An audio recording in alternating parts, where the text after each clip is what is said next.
Paz e bem, sejam todos bem-vindos a este vídeo. Vamos prosseguindo com esta série sobre os estigmas de São Francisco de Assis, neste ano em que este evento completa 800 anos.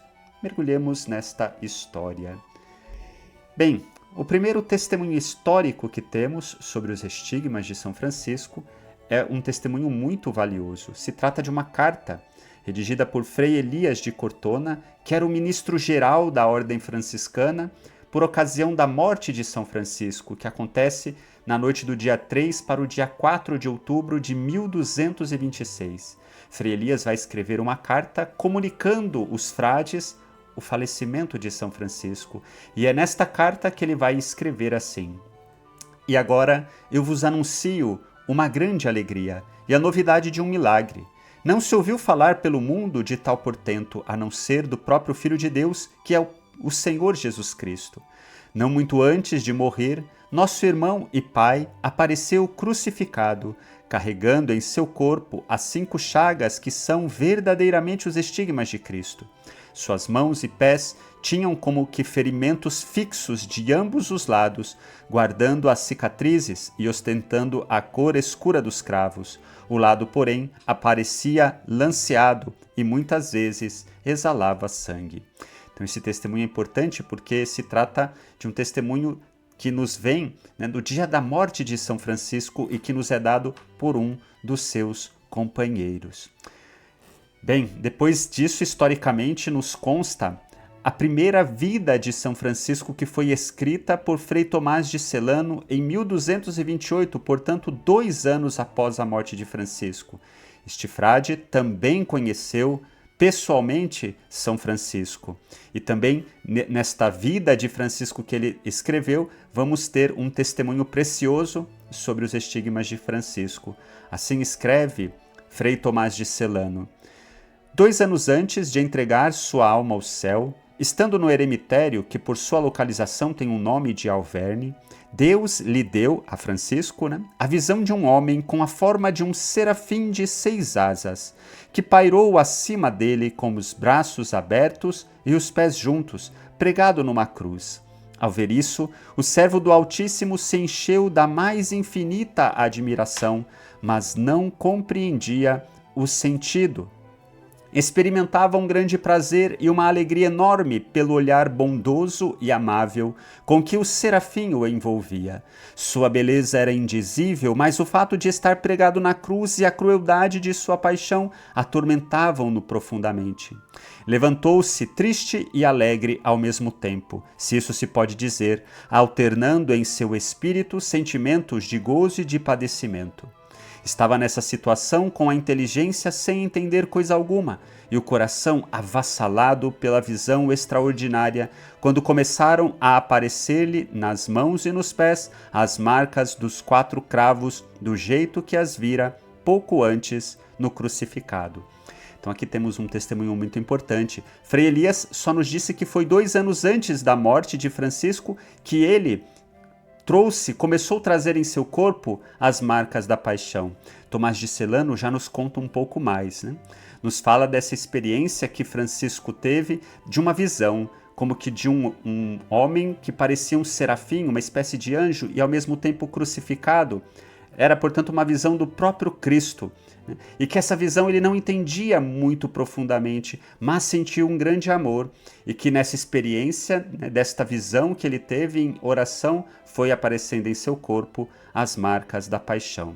No parágrafo 95 continua Celano: "Infelizmente foram muito poucos os que mereceram ver a ferida sagrada do seu peito, enquanto viveu crucificado, o servo do Senhor crucificado. Feliz foi Frei Elias, que teve algum jeito de vê-la durante a vida do santo. Não menos afortunado foi Frei Rufino, que a tocou com suas próprias mãos, pois tinha muito cuidado em esconder essas coisas dos estranhos e ocultava-as mesmo dos mais chegados, de maneira que até os irmãos, que eram seus companheiros e seguidores mais devotados, não souberam delas por muito tempo.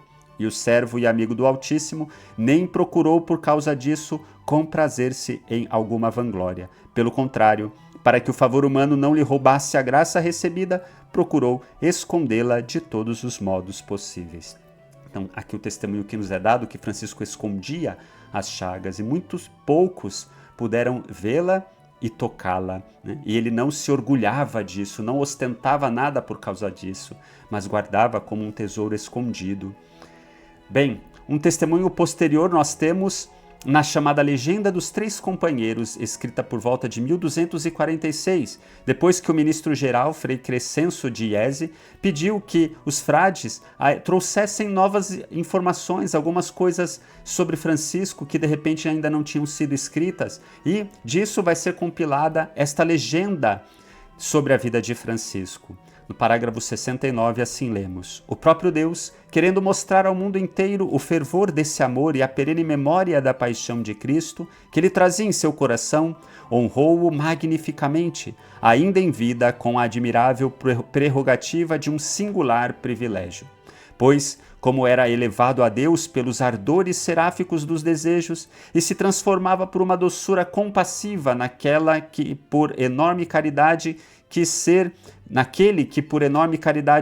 crucificado, certa manhã, perto da festa da exaltação da Santa Cruz, quando estava orando num lado do monte chamado Alverne, 2 anos antes de sua morte, apareceu-lhe um serafim que tinha 6 asas e carregava entre as asas a forma de um belíssimo homem crucificado, com as mãos e os pés estendidos em forma de cruz e apresentando com muita clareza o rosto do Senhor Jesus.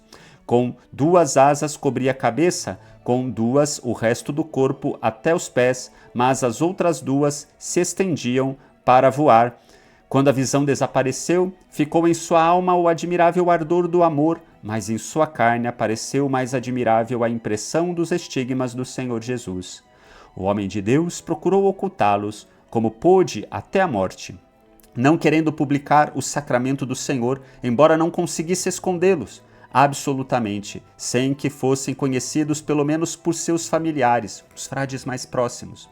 Mas depois de seu felicíssimo trânsito, depois da sua morte, todos os irmãos presentes e muitíssimos leigos viram perfeitamente seu corpo ornado com os estigmas de Cristo. Está aqui mais um belo testemunho que nos traz uma informação também preciosa. Francisco vai receber os estigmas próximo à festa da exaltação da Santa Cruz, que é no dia 14 de setembro, mais ou menos. Por isso a família franciscana celebra esse dia das chagas de Francisco próximo ao dia 14. Celebramos este evento no dia 17 de setembro. Um outro testemunho importante temos da vida de São Francisco, escrita por São Boaventura, chamada Legenda Maior, escrita aproximadamente em 1263. Assim diz São Boaventura: Por isso, 2 anos antes de entregar seu espírito ao céu, foi conduzido pela divina providência, depois de muitos trabalhos, para um lugar elevado e solitário chamado Monte Alverne. Por isso, como de acordo com seu costume, começasse a jejuar para fazer a quaresma de São Miguel Arcanjo. E aqui temos uma notícia, né, que Francisco, enquanto estava no Monte Alverne, realizava a quaresma de São Miguel Arcanjo, ficou transbordante pela doçura da contemplação superna, mais do que habitualmente, e, aceso pela chama mais ardente dos desejos celestes, começou a sentir num acúmulo maior os dons do derramamento celeste. Uma manhã, perto da festa da exaltação da Santa Cruz, quando estava orando em um lado do monte, viu que estava descendo do céu um serafim com 6 asas, tão de fogo quanto esplêndidas.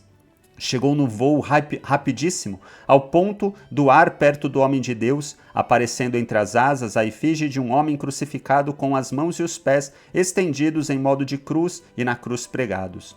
2 asas elevavam-se acima de sua cabeça, 2 estendiam-se para voar e 2 velavam todo o seu corpo. Vendo isso, ficou espantado e seu coração incorreu num misto de tristeza e alegria. Alegrava-se pelo aspecto gracioso pelo qual via Cristo na figura de um serafim olhando para ele, mas o fato de estar pregado na cruz atravessava sua alma com a espada da dor compassiva.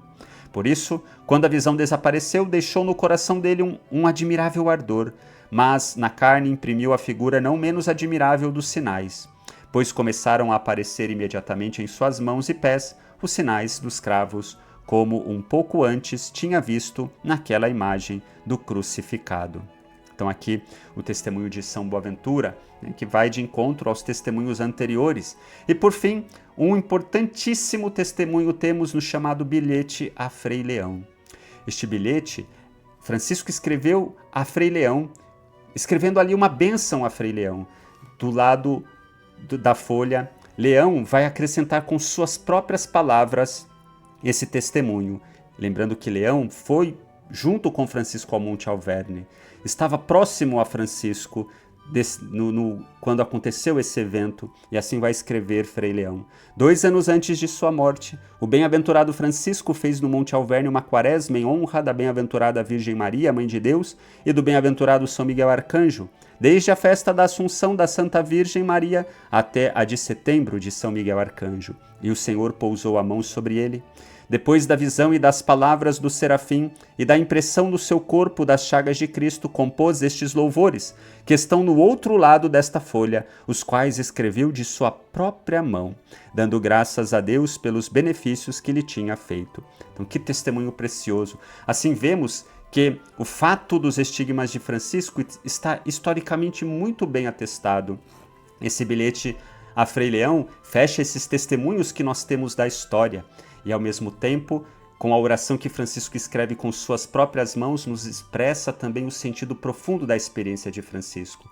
Esta oração nós iremos ver no próximo vídeo e iremos também aprofundar tudo aquilo que Francisco mais ou menos viveu quando desta experiência no Monte Alverne, cuja história, nestes testemunhos, aqui apresentamos. Curta e continue nos acompanhando nesta série sobre os estigmas de São Francisco. Paz e bem.